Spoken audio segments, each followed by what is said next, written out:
got the gavel, y'all.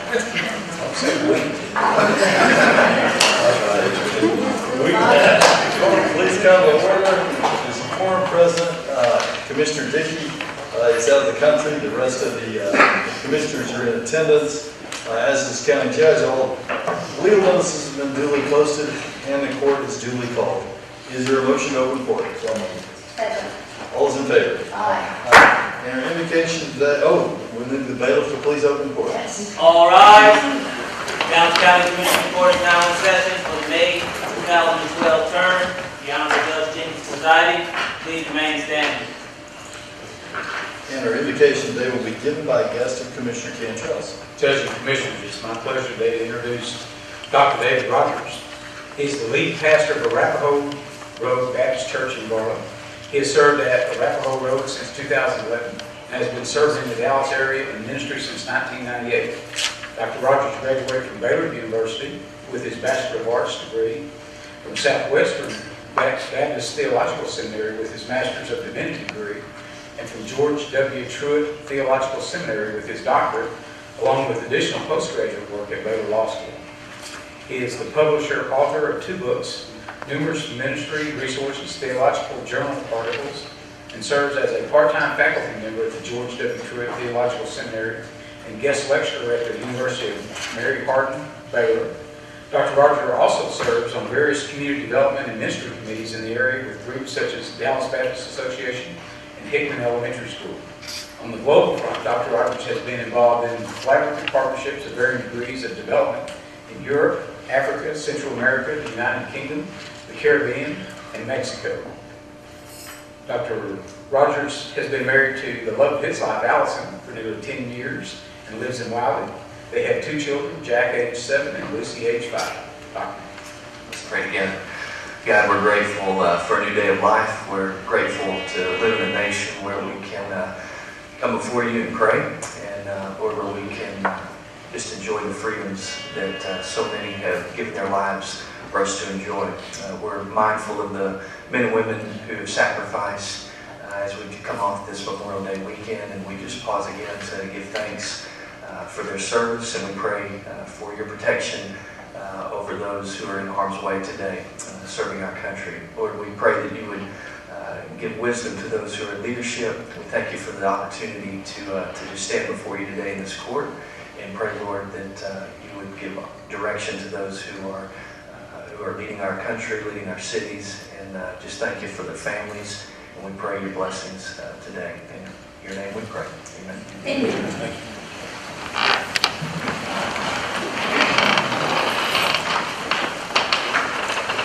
Welcome to this primary election day edition of the Dallas County Commissioners Court. We'll be considering items on our official agenda, recess for an informal work session, and then we'll hear from registered speakers. We have 1 registered speaker. The court will then convene a closed session to consider items as allowed by law.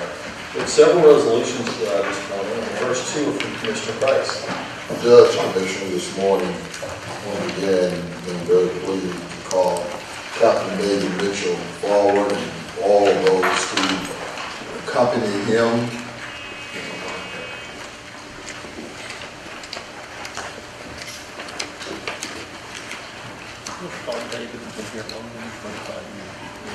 So whereas the Dallas County Commissioners Court takes special notice when an individual has given long and faithful service to Dallas County, whereas David Mitchell was born in Wichita Falls, Texas. He attended Ryder High School, Howard Payne University, the University of Texas at Arlington, the University of North Texas, and Southwestern Law Enforcement Institute.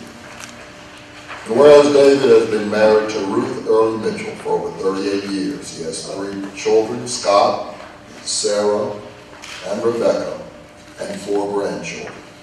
He is a member of the First Baptist Church in Dallas, and he enjoys bicycling, yard work, and reading. And he said bicycling, he means hundreds of miles. Whereas David has been a T-Close Master Peace Officer Certification, Master Jailer Certification, and Instructor Certification. He is a certified law enforcement ethics and ethics and corrections instructor for the Institute for Law Enforcement and Administration. And whereas David has completed the Hotter Than Hell 100 bicycle rally 9 times and the MS 150 bicycle rally 3 times. He was instrumental in creating and developing a partnership between Dallas County Sheriff's Academy and El Centro College, and he worked with TCOS on legislation to expand the mental health officer certification to jailers. And where David began his Dallas County career on January 17, 1987 in Dallas County Sheriff's Department as a detention service officer. And whereas David has continuously served in the Sheriff's Department in positions with increasing leadership responsibilities, including detention training officer, deputy sheriff, sergeant, lieutenant, assistant chief deputy, and captain, where he currently serves. And whereas David has served Dallas County continuously and diligently for 25 years, now therefore be it resolved that the Dallas County Commissioners Court does hereby recognize and extend sincere appreciation to David Mitchell for 25 years of faithful service and further expresses best wishes for his continued success in the future years of service to Dallas County. And I so move. Second. All those in favor? Aye. Motion carries unanimously. Captain, I don't know of anyone, and I've said this publicly, you've seen me generated in writing, that has shown more utility and elasticity in the Sheriff's Department than you have. Wherever they placed you, regardless of what administration, you have adjusted. We won't get into the politics of where I think you ought to be right now, but regardless of where they've placed you, you have excelled. And as chairman of jail sanitation, I just want to say thank you. You have been great utility to this county, to this department. We talk about team effort, but I always say leadership makes all the difference in the world. And you saved us at least hundreds of thousands of dollars, maybe even millions, with regards to that kind of utility and the understanding of what we need for the bottom line. And so I just want to say thank you on behalf of this county, its constituents, and a sheriff's department that is really grateful for your service. I'm just glad you're still with us. The court doesn't recognize that he was over HR.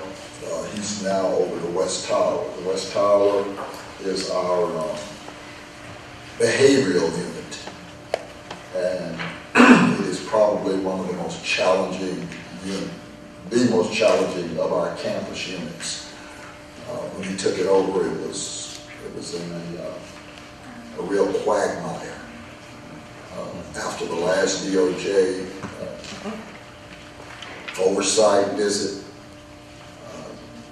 they came away and said that it was a model with regards to what mental health should be like, given the constraints we have, physical constraints within that facility.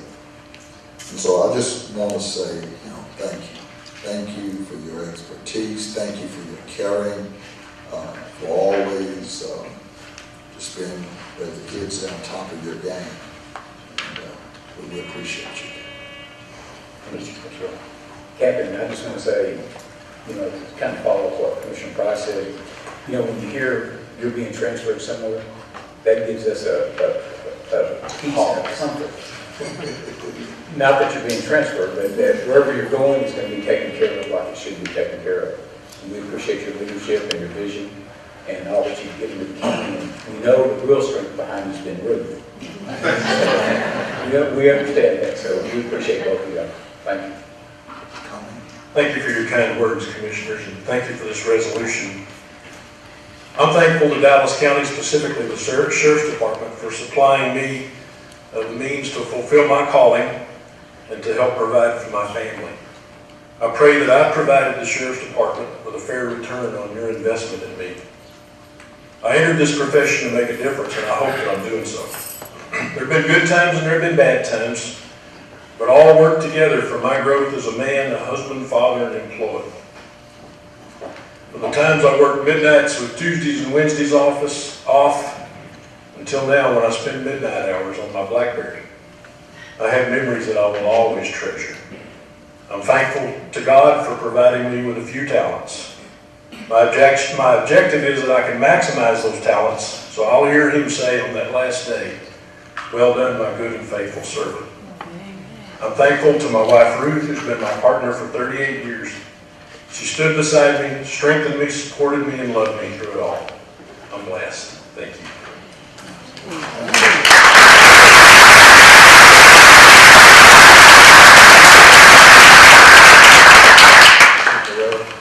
Judge, Commissioner, thank you so much for honoring Cap Mitchell this morning. On behalf of the Sheriff, I want to say, David, you've been an outstanding employee. Wish I had 10 more just like you.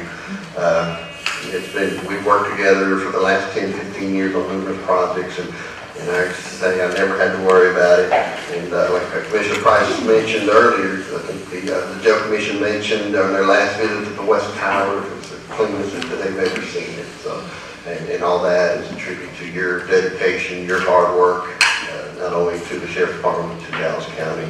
And again, on behalf of the Sheriff, I want to say thank you so much for your dedicated service.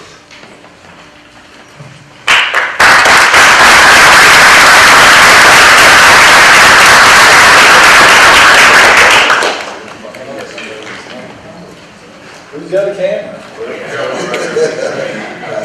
There he is.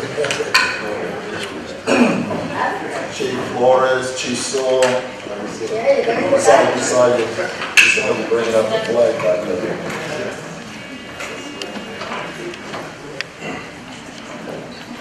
And again, while we're posting up here, I just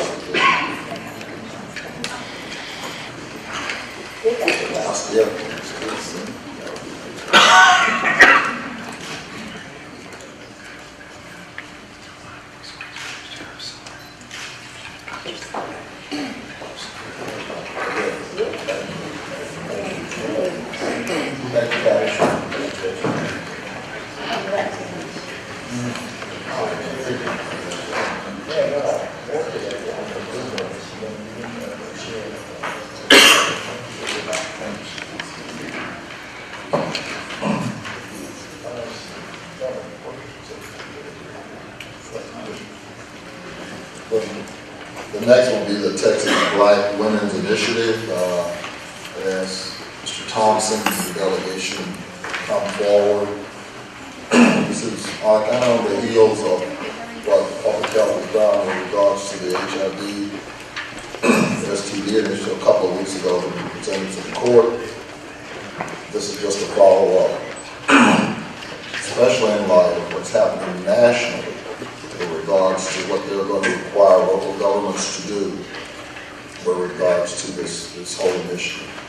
So whereas the Texas Department of State Health Services in 2010 reported that 1,848 black women living with HIV in Dallas. 71% of HIV positive women in Dallas are black.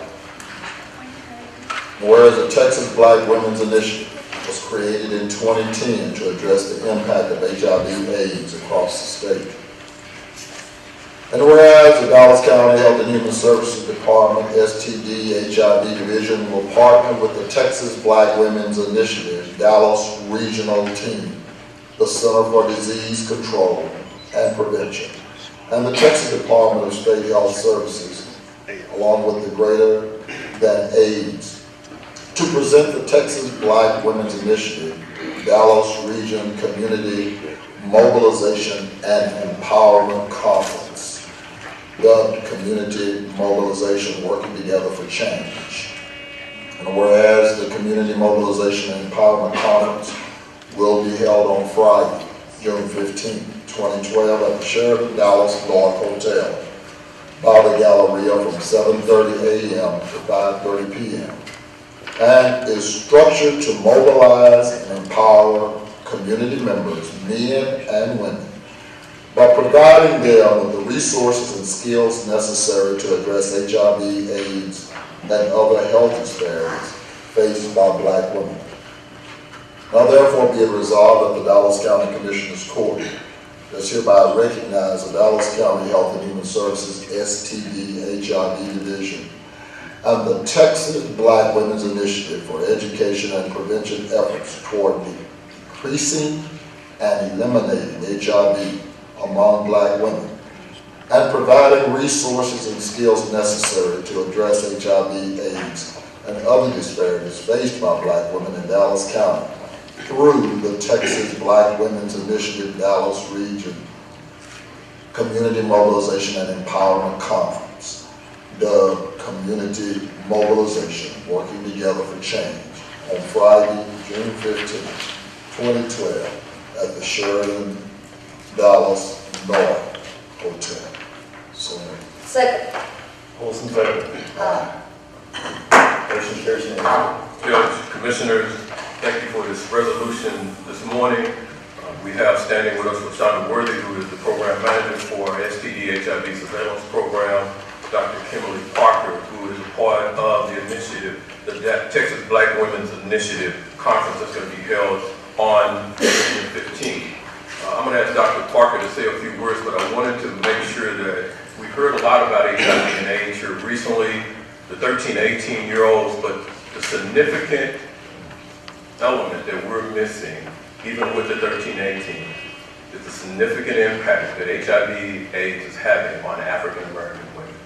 When you look at the data for all populations, and you see MSM is %1 in terms of infection rates, the second group is African American women.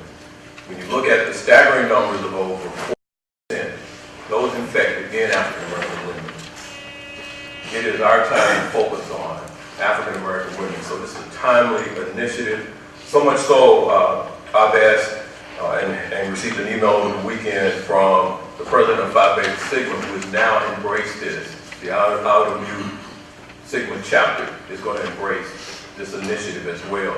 And so we're going to be encouraging other fraternities and sororities to get involved in this. But I wanted to make sure how I met Dr. Parker was through a editorial she wrote for the Dallas Morning News that talked about the impact of HIV/AIDS in Dallas County.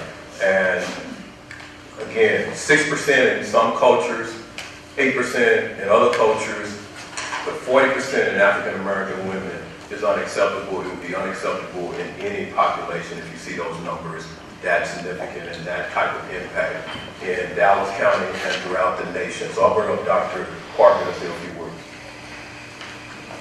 Good morning.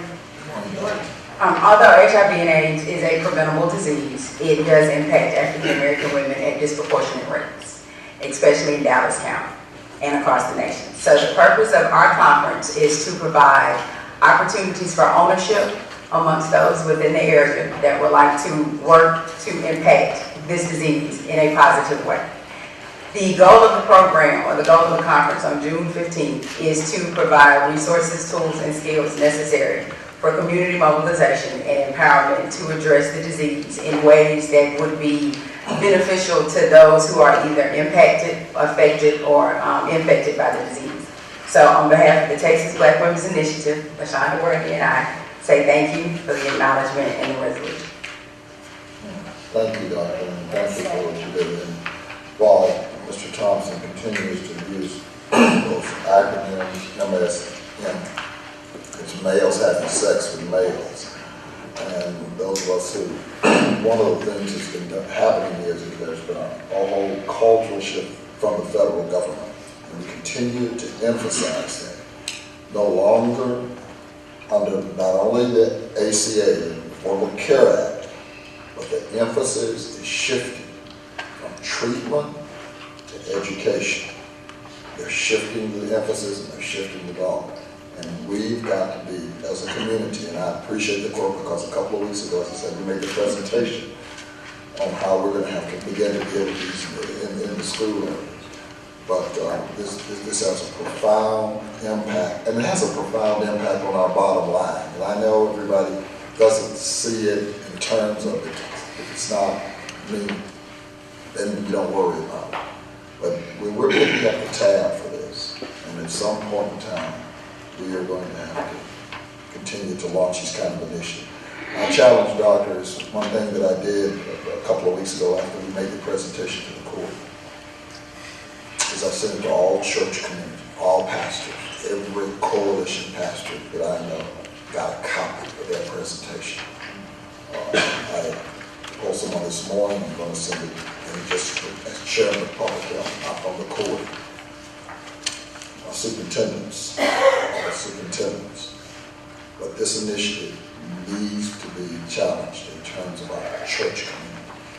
Our faith-based community has got to deal with this issue. It's not going to go away just because we don't discuss it. And that's going to be part of my challenge to you. And I just want to add that I applaud you for taking the leadership position, because like Commissioner Price said, we can go and do as much as we want to do, but it's the people in the community. When you talk, people listen. And we have to start somewhere. And at least I'm very optimistic that we're starting to get the message out. I wanted to add, Commissioner Price, that last week I got an email from the Irma Rangel students. They were very impressed when we had the discussion, and they were in the audience. They're all young women that want to, go into public service once they finish school. So they're putting some kind of program on how they can help to bring education to this issue. I haven't seen it yet, but they thought that it would be great to present it to me and probably later on to all of us. And coming from young people that want to get involved and make a difference because they were here and heard something that really make an impact in their lives is always good, even if this issue is probably as serious as it could be. So I'm delighted to see this proclamation. Thank you to all of you, Mr. Thompson. We know you work really hard on this and will continue to do so. So thank you again, and thank you, Commissioner Price, for the decision. Thank you very much.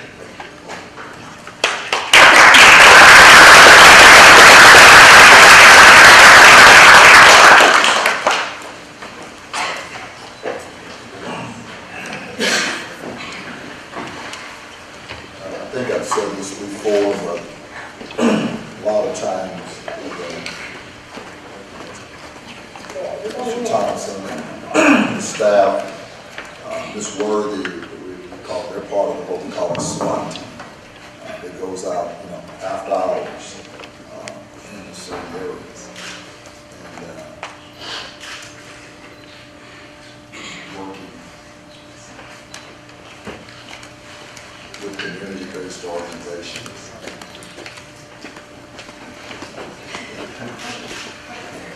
Thank you so much.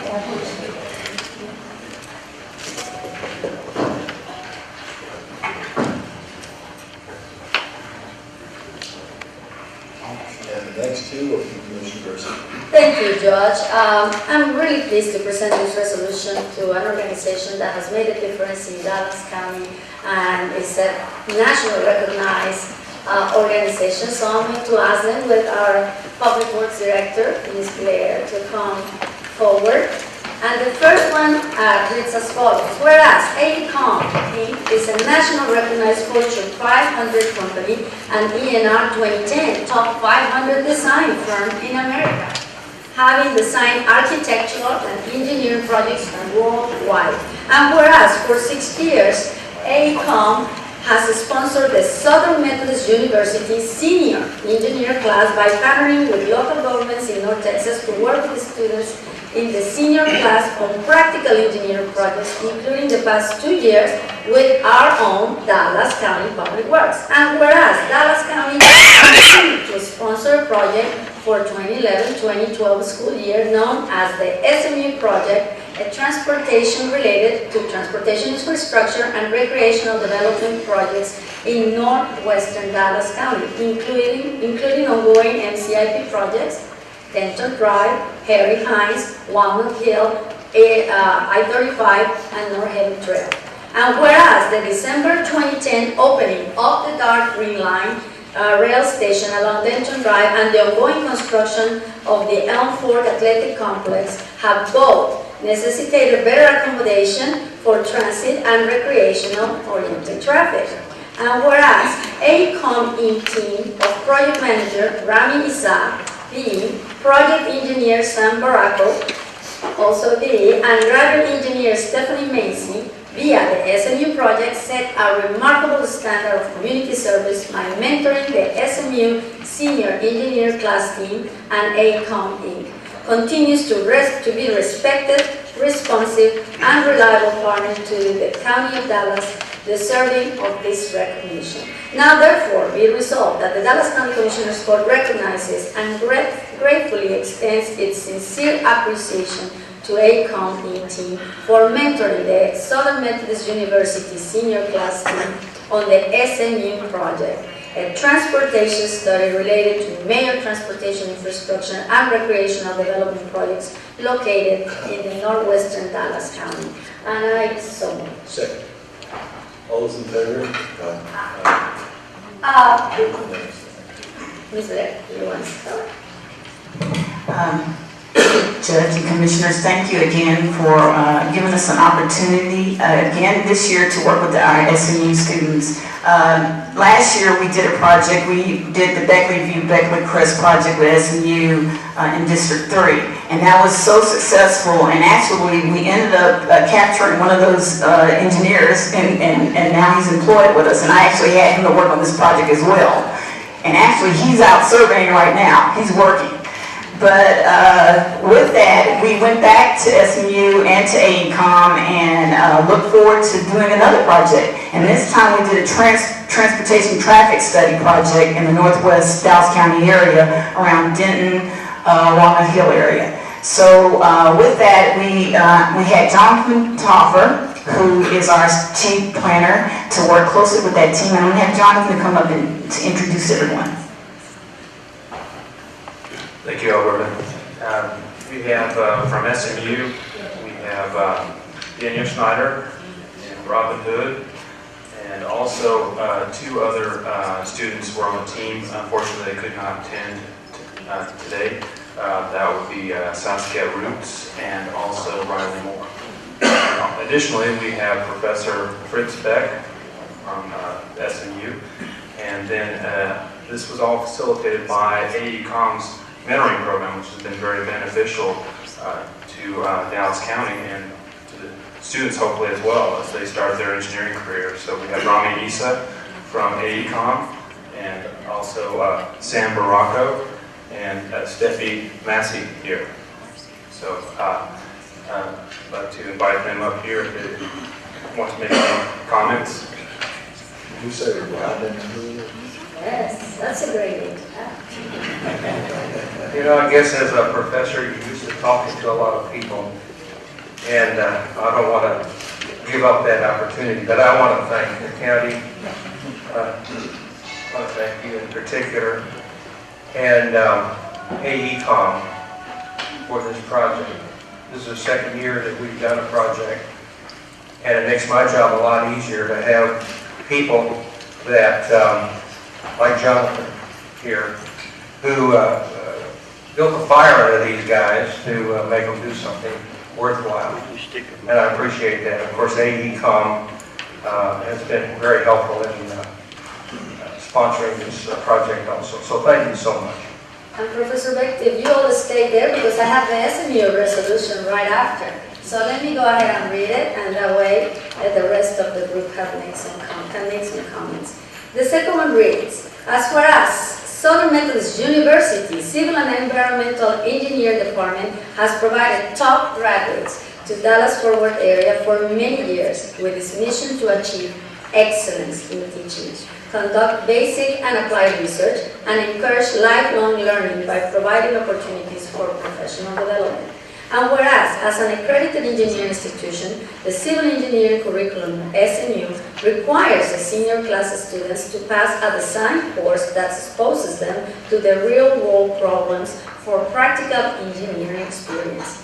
And whereas the SMU Engineering Department sponsors a mentoring program where engineering studies are conducted by senior engineer class teams under the oversight of professional engineer consultants and local government in North Texas. And whereas the 2011-2012 project, known as the SMU project, was mentored by AECOM Inc. and Dallas County Public Works, and consisted of a transportation study related to major transportation infrastructure and recreational development. And whereas the SMU Senior Engineer Class team of Robin Johnson Hood, Riley Moore, Sakasha Rhodes, and Daniel Scheider, and adjunct professor, Arthur Fritz Beck, via the SMU project, provided research and exemplary service to Dallas-Fort Worth community and engineering professionals, and are the most deserving for this recognition. Now therefore be resolved that the Dallas County Commissioners Court recognizes and gratefully extends its sincere appreciation to SMU Senior Engineer Class team for partnering with AECOM and Dallas County Public Works on the SMU project, a transportation study related infrastructure and recreational development that will make a difference in Dallas County. And that's all. All those in favor? Aye. Motion carries unanimously. Let me just mention that this is going to be a certificate of some kind, like we had last year. We have that proudly hanging in our office wall where everybody can see. So thank you so much. Oh, Professor, you will have more if you continue to do this part of the We may have to get some more wall space for that. Professor, and I don't want to minimize the transportation, but project you did last year for veteran requests. I think sometimes we forget what I call the unincorporated area of Dallas County. We said we don't have that much, but we do have individuals, I think of probably the 2.3 million people, probably only about 7,000, 8,000 live in that area. But it means a lot because the resources usually are definitely not there. And so I just want to say on behalf of the Beckley Crest community and the community between Dallas and DeSoto that it made all the difference in the world. That's the reason. So when you look at that resolution, I want you to feel proud that you definitely made a marked difference in a lot of people's lives. Oh, yes, and this project, I just had the opportunity to hear the project and watch what they've done. It was amazing. It's really going, like Commissioner Garcia said, made an impact in an area of Dallas County where we're just going to see development boom with the Green Line and everything that is going on there, from the Asian district all the way to the North Haven Trail, connection from east and west, and for public works, for all of us who believe in making people's lives and quality of life improve over the years. When we're growing more and more in population, it's going to be imperative to continue to do this. So again, thank you. It's great to see young people energized in this. And of course, we're looking at you guys. We always need engineers around here. So thank you, Professor, for your leadership. And you want a picture? Oh, Ms. Bakker is here. Yes.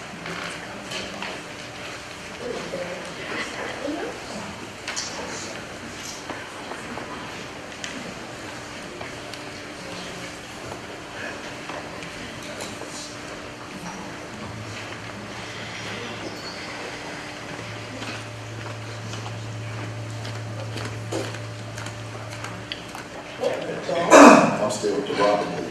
It's great to have engineers. They know how to post their picture. Okay.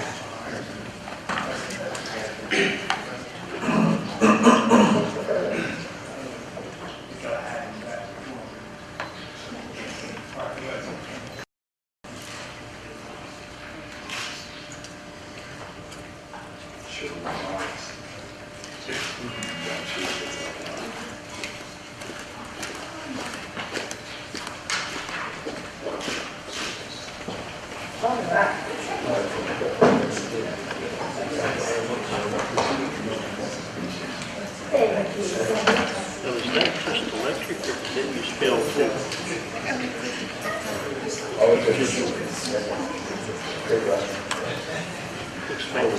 Maybe 5 big Oh, ones. Commissioner Preston.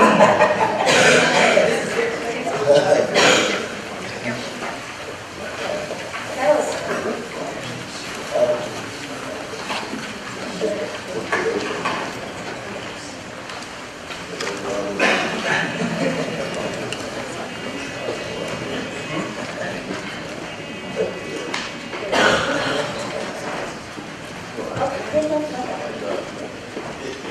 Is anyone from the family of Jeff West here? I don't believe they are. All right. I'm gonna hold that one for next week. I'll read the final resolution, or actually, I'm sure, no one's here, so I'll move for its adoption. And we may read that out loud at a later time. It came to my attention that one of our longtime juvenile department employees entered early retirement as a result of a serious illness. Because she is a personal friend of mine, I've known for 20-some odd years, Dr. Smith asked me to prepare a resolution that will be taken to her at a later time. Second. And perhaps when she's able, if she becomes able, she can join us in court one morning for additional recognition. All those in favor? That takes us through our resolutions. Is there a motion on the consent agenda? second. All those in favor? Aye. Motion carries unanimously. Take a motion on the bid. All those in favor? Aye. Will now consider quarters 10 through 25 as a motion on those orders. Second. All those in favor? Aye.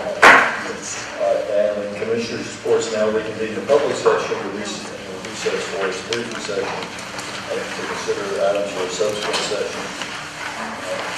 Mr. Martin, you got it? Yes, you do, Judge. Good morning, Judge Commissioners. Item 1 is County Judge recommends selection of option 1 is a briefing item, which requires all documents and instructions be handled by a bond examiner. Judge? Yeah, I'll open up with my thoughts and turn it over to the neighbors, some different thoughts on this. As the briefing says, the basic role of government is to provide for security, and a key component of that is to ensure that sensitive and confidential information of our citizens remains secure. Without that adequate protocol for security, it's my concern that people will be less likely to share information, and that we will have incomplete, inaccurate, or inaccessible information, which leads to unnecessary delays. More importantly than that, identity theft is a fast and growing and ever-changing threat. This crime destroys credit ratings and devastates lives. I believe Dallas County should not only adopt a strong document security protocol for this county, but we should recognize that the people who live in Dallas County have interaction with surrounding counties, and therefore we should lobby in the next legislative session for Texas to join the other 44 states who've already adopted practices similar to what I am recommending this court enact today. My plan would remove public service program enrollees from handling sensitive documents. I believe that's the only way to ensure sensitive information remains secure. Let me be clear that this is not a criticism of the public service program, which is a great program that has saved this county millions of dollars. Rather, it's a recognition of the spread of identity theft and its adoption, and my request that we have an adoption of best practices that are already the law in 44 states. Prior briefing drafts prepared by staff included some projections of potential costs of public service project enrollees taking on new and different tasks. My briefing does not include those for two, I believe, very important reasons. First, projections that it will cost the taxpayers more money than it saves to move public service program enrollees to other activities are unwarranted, as it's unlikely that activities that are not cost-effective to taxpayers will be approved, and the new activities are not yet determined. But given that public service program enrollees are not compensated, a savings is anticipated from whatever new activities they undertake. Finally, it's obviously more expensive to have compensated background tested employees and bonded vendors handle documents rather than uncompensated public service program enrollees.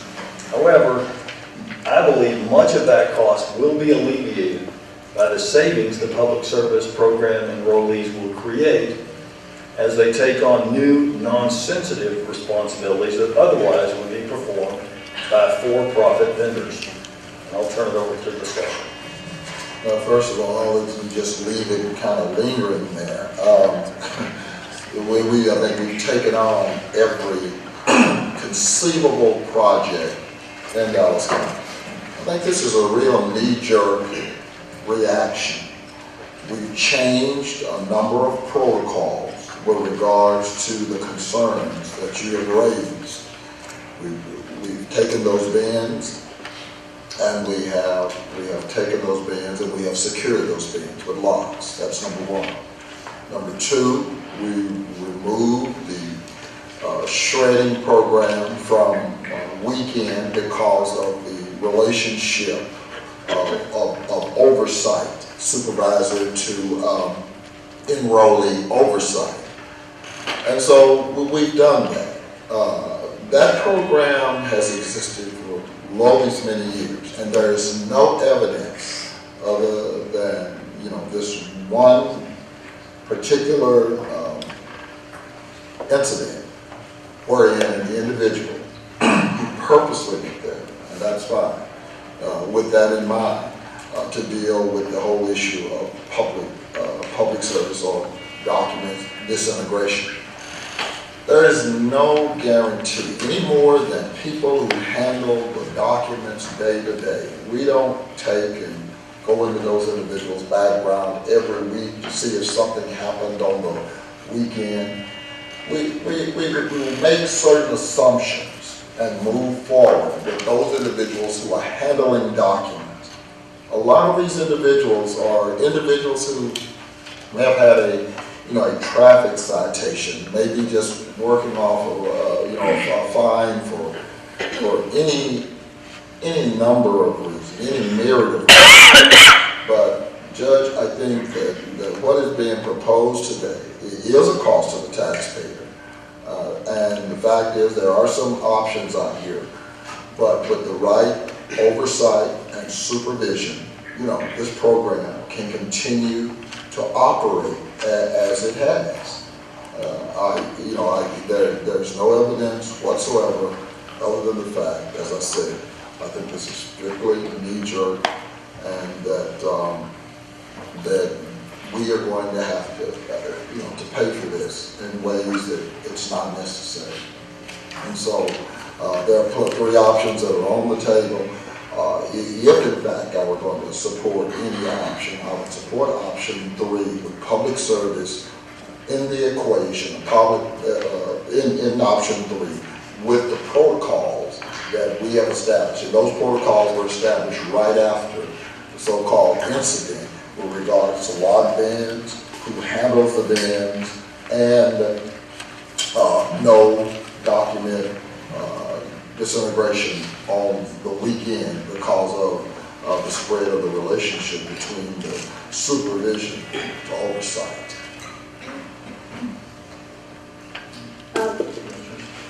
Thank you, Judge. And first of all, let me start by thanking the people that have been working on this for several months. And of course, that's Daryl Martin, his staff, and Shannon Brown, and you, Judge, for taking this under your wing.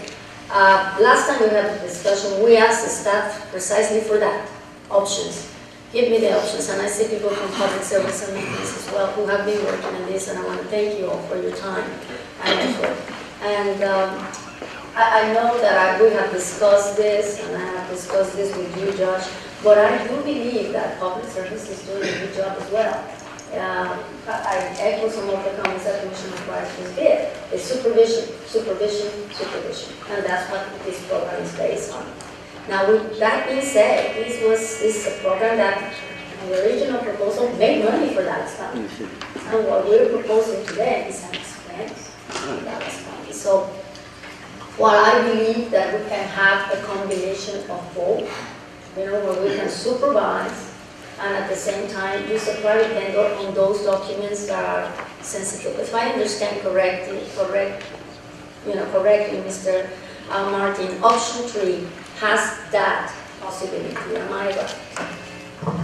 Correct. Option 3 does. It requires us to only purchase shredders for most of the departments that don't have them, and that the employees will be responsible for shredding their own sensitive document. The public service will pick up those documents and bring them down to the recycling center. So, yes, provides options for both. Because if I have to choose an option, I probably will go with option 3 as well.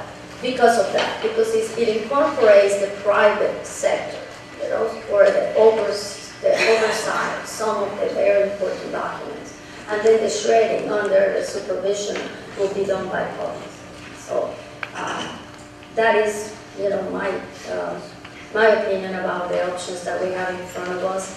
I believe, Judge, that if we're going to make an expense, we start in the option that we can go up in case that is needed, not from the top down.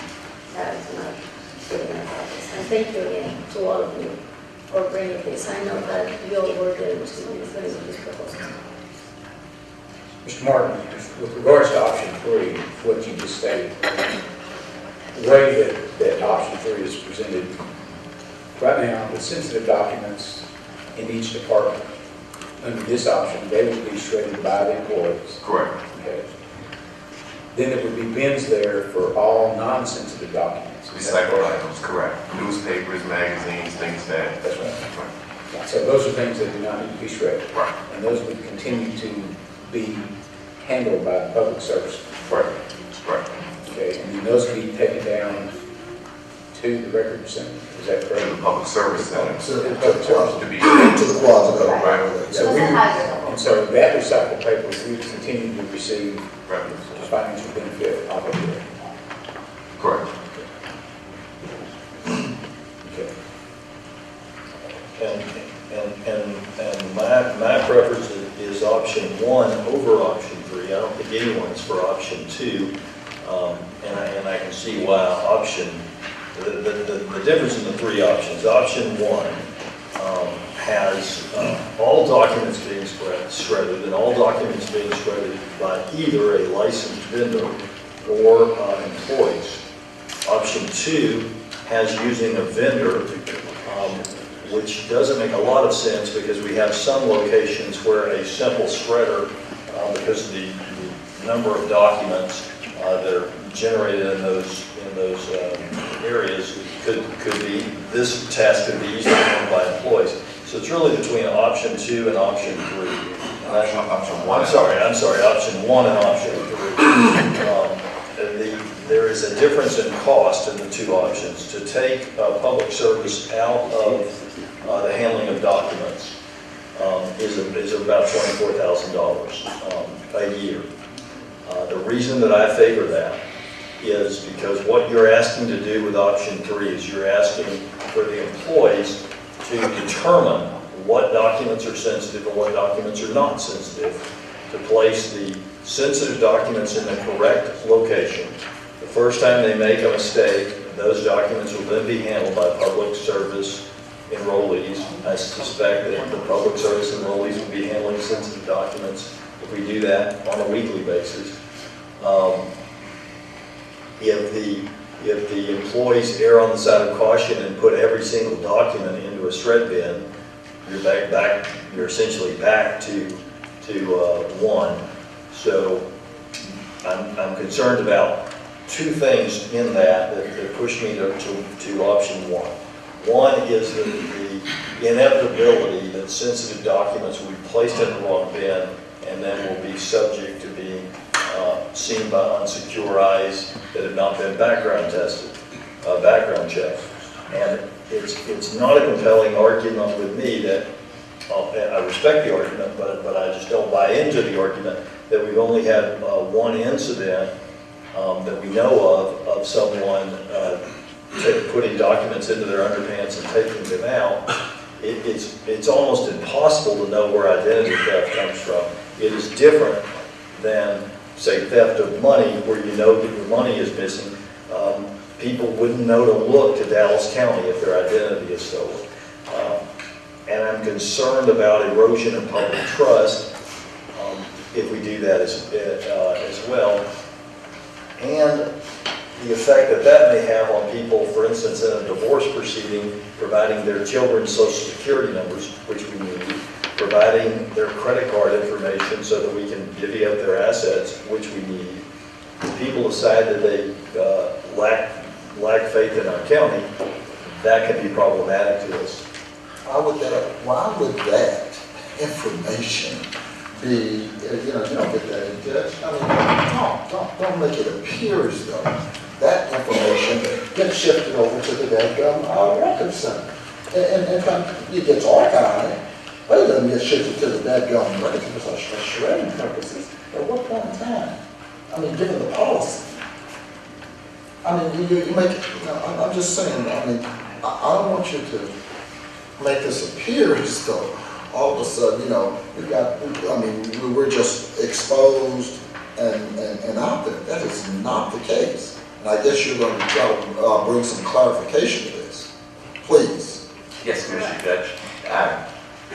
Been looking at both option 1, 2, and 3. Me, as my own records administrator, who's responsible for the shredding, as well as the district clerk and the tax assessor, we're more in favor of option 3, but we think that should be some round discussion, because we, as our own records administrators, we also set protocol in place so that we deal with these anomalies as they come up. So it's much better. Option 3 is a much better option, but it also gives us the control so that we can work with our staff so we can continue the learning process as we deal with different types of documents that contain personal information. Because if we don't deal with those issues, we have to look at everything. So we add to our written protocol on how we deal with those specific documents. That's how we can continue to train our staff so that we're adequately doing it, so that we don't have to deal with personal information being exposed to those who shouldn't have that information.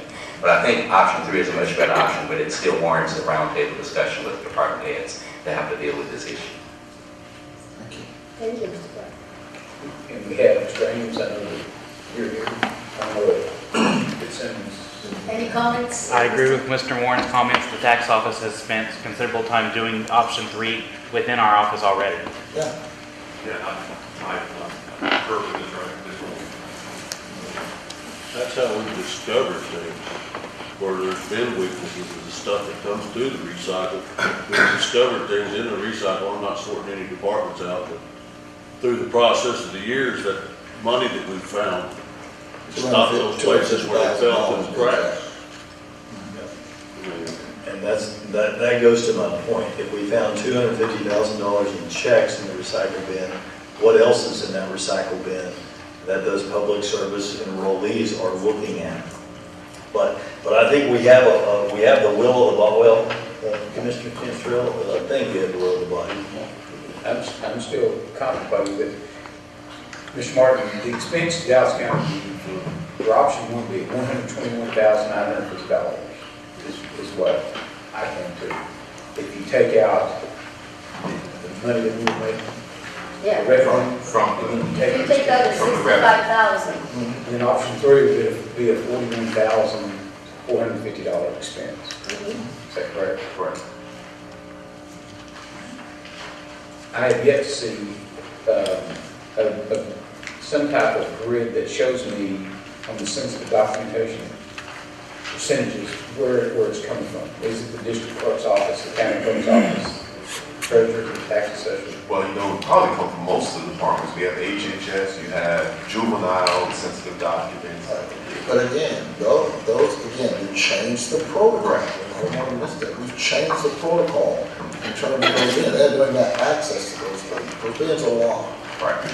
And when they're transferred, then again, there's that oversight. That's the reason we stopped. Keep in mind, this particular incident that the judge reversed to, and I understand his concern, And especially, I think he's been a victim, so I understand, I'm not minimizing that. But it happened on a weekend, and one of the things that we've done is that we have extinguished weekend because of the relationship. You know, usually on the weekend, we may have 120 individuals, and most of our projects, we try to run Monday through Friday. But the problem with the weekend and what we've had to kind of get ahead of the curve on is that a lot of people show up on the weekend and the oversight is not the same. So we just basically extinguished, you know, the celebration. Because of there must be, you know, a certain protocol of oversight, and we now adhere to that. So. Well, I like the idea of the round table of the specific departments and having HHS and the juvenile department. Everybody has come together, and I'd like to see everybody's protocols on that before I make my decision. Mine's on mine. Okay.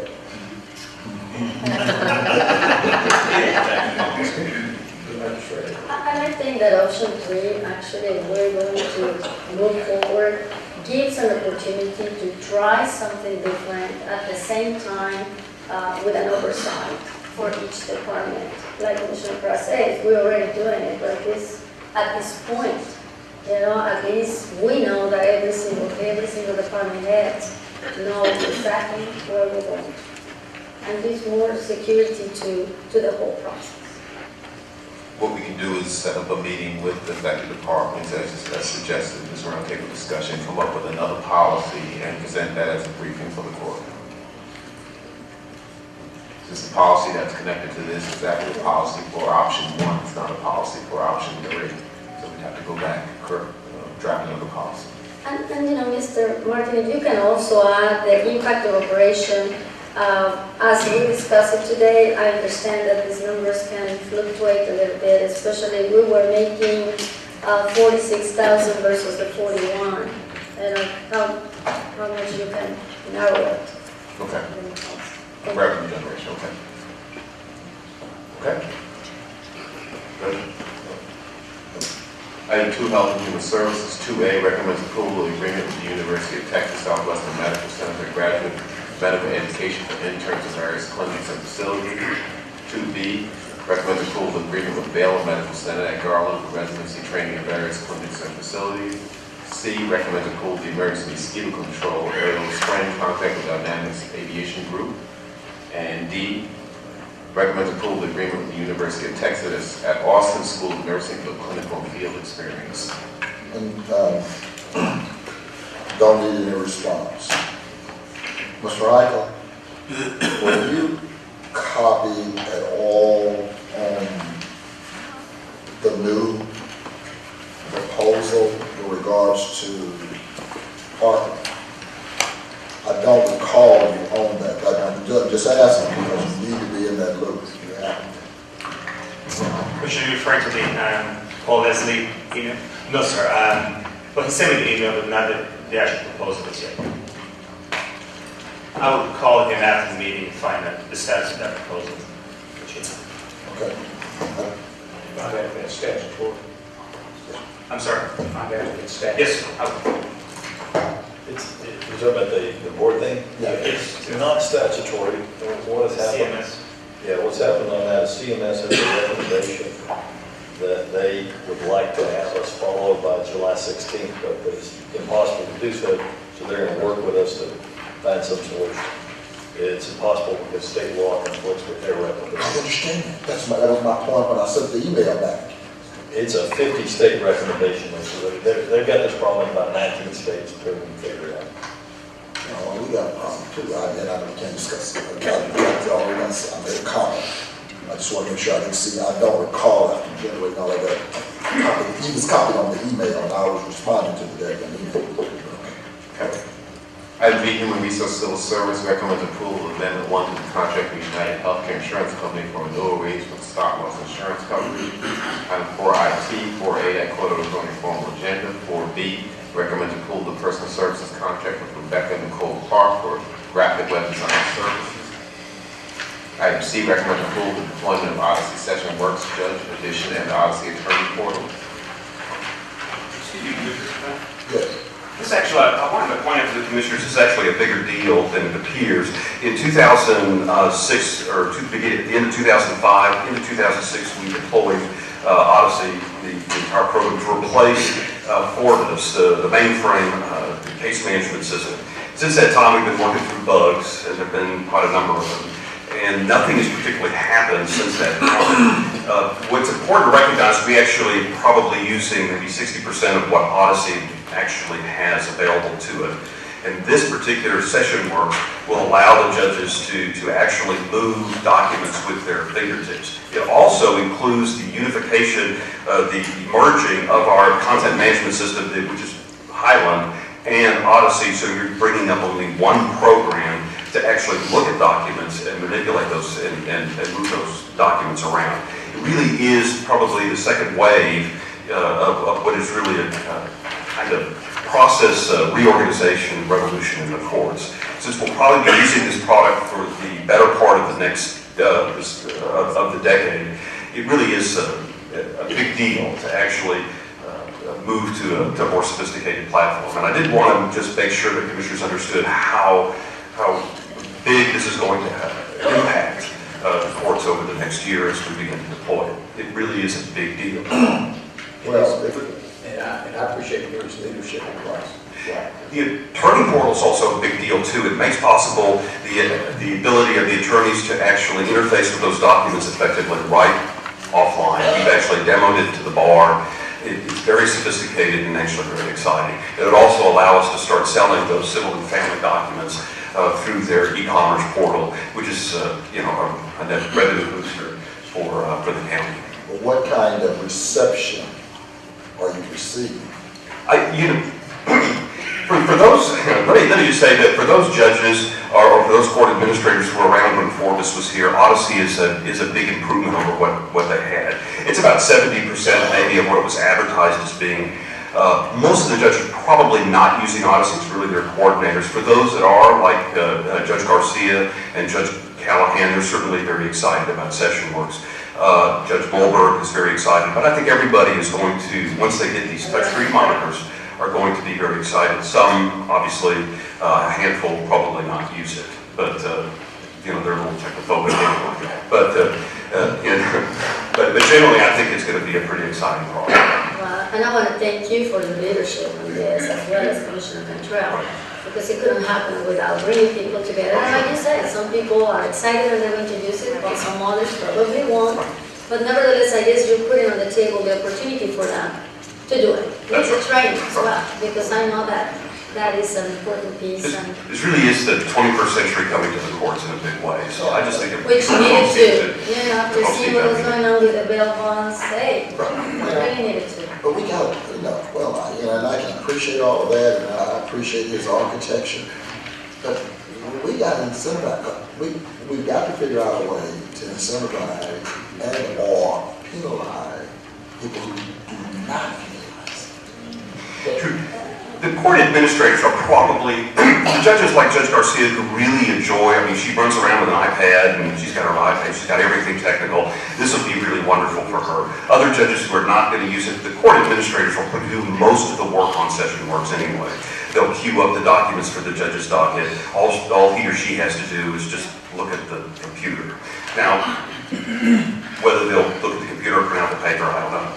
But I think that for the judges who really are excited about it, their productivity is going to increase, and you're going to see a difference in the relative level of productivity between different courts based on those who really embrace and use the system to its fullest potential. And the only thing I'm saying here, and I think Brian and I, we've gone through this, we usually see the same court of judges producing. And we see the same ones in terms of that utilization. Just something's got to change. I can't, year after year, I got the same 4 or 5 people who are producing almost at the same levels. And if I was able to export that to the others, wow, we see some real bottom line. And so I'm just trying to figure out, and in fact, I think I'm going to push it up to the rest of the court.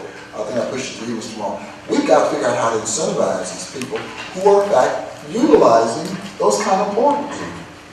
You can't, we've got to incentivize. Even if you don't penalize other people, we've got to incentivize people who are utilizing. Absolutely. Also have an election day issue.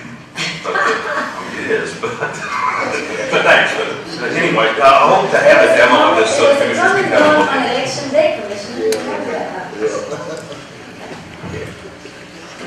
Item 5, Public Works recommends approval of the fee by IDIQ contract for stateside right-of-way services with appraisal of 2121 Panoramic Circle. 5B, recommends approval of the credit sales agreement with Trinity River Mitigation Bank for the Miller Road Bridge project. Item 6, I'm going to come back to. 7A, under conference trial training request. 7B, hire freeze inception of district clerk, county clerk, public defender, juvenile department, and county auditor. 7C, recommends approval of purchase of HP touchscreen monitors to be used by the judiciary in the courtrooms. Back to item 6, you have in front of you attached assessment of building and fleet maintenance for review by the court. This was generated by a request from Commissioner Garcia about 4 weeks ago. We had a meeting with Commissioner Garcia. Excuse me? I don't think that it was loaded as a handout. As a handout, well, it was email as well as print. I have an extra copy also. And first of all, I want to start by thanking, the staff that has been working on this, particularly Darrell Martin, Shannon Brown, Ryan Brown, Dale Lilly, Chris Thompson, John Langley, and of course Steve Miles. I sent this started, colleagues, Josh, and I believe I have mentioned it to all of you, on March 12th. After the recent incidents on the fire at the Beckley's of Courthouse and at the night time, then the flooding at the Crowley Courts building, the smell at the administration building, and then of course Judge Hall, Brenda Hall, with Judge Miller and Warren and several other people complain about the ADA compliance, access to the county records building. I start thinking, we probably have to have a more concise maintenance plan. I also had the opportunity to go to the Richardson Courthouse with Joe Scheider with Steve Miles, and well, hey, the picture was very clear that we need to find a different path of going when it comes to maintenance of our county buildings. When you look at the information college, just on air conditioning is enough to make you hot, and that was the point. It is, we have 477 systems, air conditioning systems, and 208 are over 21 years old. And I know Commissioner Price and I have been going to the Beckley's of Courthouse last week when we have half of the building without air conditioning that affect obviously the constables and one of the JP's operations. And I want to, thank them and apologize at the same time to all those employees that had to put up with the heat and the conditions that they did during last week. So that's when it comes to ACs. And Commissioner Catrell, on the second page, you can see also the roofs. When we have 81 roofs and 36 of them are over 21 years old, we have a problem. And I do know that this doesn't happen overnight. And while I understand that budget constraints, and we have gone through several years of gaps in our budget, I don't believe that we are doing enough when it comes to putting money for critical needs as we have seen. So I really thank my colleagues and the departments, like I say, for bringing this to the forefront. Next week we're going to have an item for the buying of a totally new air conditioning system for the Beckley's of Courthouse, and I will continue to work with your agreement, colleagues, with the staff to bring a different path, a plan to do more with what we have, $2.1 million that we have right now, working for repairs and maintenance is not enough. So we're looking at creative ways, and again, colleagues, this is just, I asked the staff to brief you about this, to see the list of maintenance. When we look at $55 million, you know, in immediate needs, and we're putting two, well, we're not going to go too far. But I want to put this in perspective, Dr. Garcia, and I appreciate you, and Mr. Martin will tell you, I've been visiting these, the difference between me and you is I've been visiting them.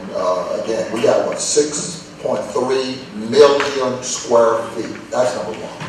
The average age is over 30 years of age. That's number two.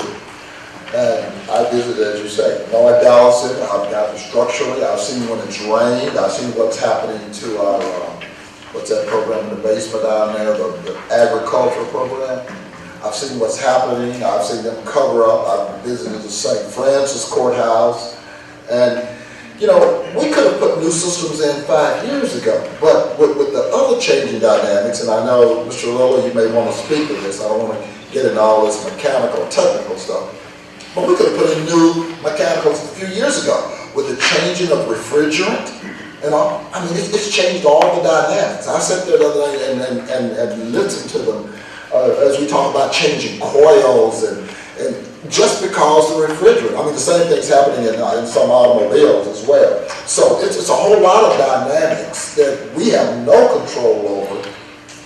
And I see Paul and I know somebody I don't see his Ted. The other guy, John, come forward and talk about that. And when we talk about the Bentley, we're going to buy a new 60-ton system over there. But in the meantime, it takes 5 or 6 weeks to get that. And even dealing with our vendors, it's been a real challenge. Some of it has been, and of course I'm sure Ms. Moles and staff's going to get with the vendors because some of the things that I've talked to them on the ground about, we're going to have to deal with them as well. But a lot of this has everything to do with some other changing regulatory dynamics as well. Mr. Litt, I'll let you speak to that. I'm calling in at 7 o'clock at night and at 7 o'clock in the morning, and as something happened this weekend, I don't understand that at all. Well, the refrigeration the refrigerants are the really big deals here. Over the past, they've done away with the R12 and R11, and we moved forward with the R22 systems, and now those are obsolete as well because of the EPA, so that we're more environmentally friendly. It's moving on to 410, which requires changing the coils, the condensers, everything on the systems. There's no more we used to be able to just go get a compressor and replace a pressure system. That's not feasible anymore. We chased down the ones we got for Oak Sub or the Bentley property, 2 out of Louisiana, 1 out of Lubbock, and another one from somewhere else. The one out of Denver, I believe. Right. And I guess, Michael said, what I'm trying to say to my colleagues, in the last 2 or 3 weeks, I've learned more about air conditioning and refrigerant that I ever carried, valves and coils, etc. But even if we'd have changed those systems, with the changing regulations, we'd still be making some adjustments. And as I said, the problem is trying to get find everything from valves to coils to they're almost non-existent. So they're going to cause us. We can make some adjustments to the system. I think you went into Oak Cliff and decided to go out and buy the 4 compressors because it's going to take 5 weeks to deal with 60 tons and get into that system. So we had to go out and buy 4 compressors to try to, that doesn't even deal with the EMS system over there. I guess what is I guess I call it the Nortex region, but in the lobby, it's on a different system than the rest of that gun building. Right. And so, there's everything from designs on back. All I'm saying is that we've got some, and I appreciate facilities, we've got some real challenges. And the only thing I asked the other day, I want to know how we're going to prioritize them. That's the key for me. Well, and colleagues, Judge, I mean, this is the purpose of what you have in front of you. Mr. Lilly, his staff, management, facilities, everybody has been fantastic to work with. And I have to tell you, the purpose of this, what I wanted you to see is exactly that, Commissioner Price. I understand that we're always going to have challenges in changing technology, that's going to happen.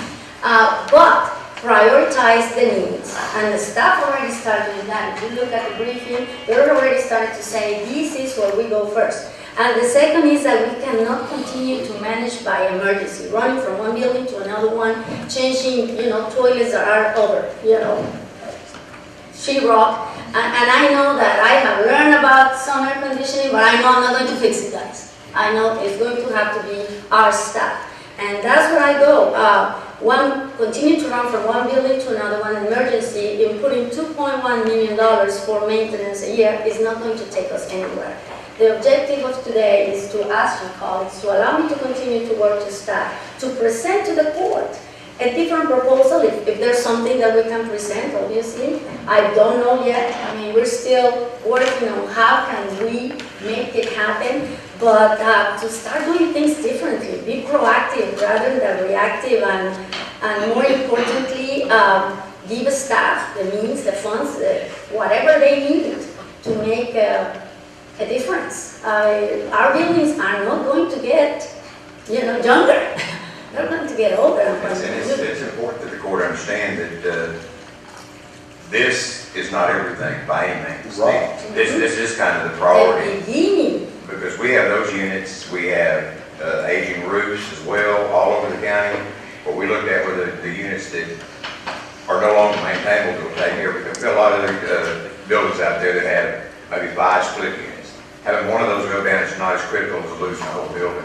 And we can replace those one at a time. These are the things there is no backup for. Correct. And it will need an immediate expense. That's what you're saying, right? Yes. And like I say, colleagues, I mean, we're running out of time with this kind of issues, and rather than continue to see what I've been seeing for the last year and 4 months, I'm ready to work with staff and bring something that hopefully will be an alternative for us not to worry every single time it rains. That some roofs, just now that I know how many, trust me, every time it rains, and I'm going to think about those roofs. I hope that nobody's in there. We only have roof leaks when it rains, you're right. We only lose air conditioning during the summer. So, But structurally, again, I don't know what came back on that building out there, and structurally, I mean, I don't, particularly, some of them, you can work with them, and I'm okay. At the end of the day, I still don't understand dollar. That's going to be the key. And I'm a business person, you all know that. So I will present some options, some alternatives, and see what comes out of it. And if there's something that we can do, I'm definitely ready to bring it forward. Technology's changing monthly, not just yearly or That's right. years That's like right. it used to. And it costs you $10,000 still great every month. We have 20, 25-year-old buildings now, dipping and blowing on everything. So ceiling structure, maintaining everything we have is the purpose of looking at all of this. Right. I look forward to continue working with you with my colleagues' approval and see how we can change things here. And don't look at the roof, Mr. Ames. It's only the top part. This one is okay. Thank you. No, that roof across the street. Oh, that's all. That's that. Thanks to Mr. Brown and Mr. Thompson, we also have a solution for the fleet maintenance program. That's correct. That's in our overview as well. Even and it's important, but obviously it's a whole package. But the fleet thing, now that's difficult. We can there's a solution for how we can do with regards to the fleet. Yeah, right. Mr. Brown's been managing that with Mr. Thompson. So we've got a good solution on that. I just want to close by saying thank you to all the people that have emailed me, needs, and I trust me, it's right in the whole package. Thank you all. We will continue to work on that, and I want to thank the maintenance and facilities for putting all this together. I know that it's labor of love. Thank the staff for putting up with it. They're the ones that have been out there for the last 4 or 5 weeks, sitting in that heat, having to leave and and the unit's not working, the staff trying to adjust for them, so I want to thank the staff. It will be in our next agenda as well. I was going to clarify, actually, court order number 23 on today's agenda. Right. So it's the money for the air conditioner that you. Right, yeah, no, I got it. Thank you. Thank you, Dr. Garcia. Judge, that concludes your reading agenda. You have one speaker listed. And will Bill please read the rules of the court for speakers? All Commissioner Court attendees are hereby advised that this meeting is conducted in accordance with the provisions of Dallas County Code Section 74-71. Visitors and registered speakers are to preserve order and form at all times. Personal, profane, and slanderous remarks are not appropriate and will not be allowed at any time during this public meeting. Any and all applause is to be kept brief in observance of time constraints. Disrupted visitors and/or registered speakers may be removed and are subject to the penalties provided in the State of Texas Penal Code Section 38.13, 42.01, and 42.05. Registered individual speakers are limited to a maximum of 3 minutes, and the maximum discussion on any one topic is limited to 30 minutes. And our speaker today is Mr. David Lind. Is Mr. Lind here, please?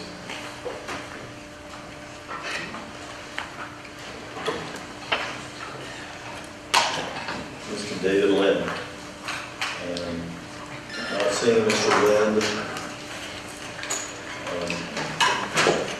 That'll conclude the speakers. The court's now reconvened in public session, and the recess for its closed session is authorized by Chapter 551 of the Government Code. Any action as a result of that closed session will take place in a subsequent open session.